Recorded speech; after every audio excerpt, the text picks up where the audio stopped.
President-elect Donald Trump making his pick for who will be in charge of what could be the largest mass deportation in American history. ABC 10 News reporter Rachel Bianco shows us the potential impact along our border. Those big ones over there, $5. Armando sells religious figures outside a City Heights shopping center. He was born in Mexico. His parents brought him to the U.S. when he was a baby. He says he's been unable to get citizenship. They have told me that I have to get married because it will be more faster. Armando is just one of at least 11 million people in the U.S. fearing the possibility of getting deported. President-elect Donald Trump promises to start mass deportations as soon as he takes office.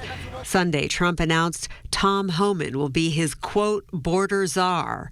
Homan was a Border Patrol agent who worked his way up to head the Immigration and Customs Enforcement as the acting director during Trump's first administration. Public safety threats and national security threats will be the priority. Immigration advocates worry that children will be separated from their parents or entire families deported together. The breadth of the possible targets will be vast, and it will include many people who believe they are safe. Armando realizes he could be a target. They say I have to be reported, like whatever. Like, I hope not, though. Immigration rights advocates say it's hard to tell if there will be a rush of migrants trying to cross here before Trump takes office. Here in San Diego, they plan to launch a Know Your Rights campaign for the people already here. The American Immigration Council report estimates there are 1.1 million undocumented immigrants in the country who have received final orders of removal.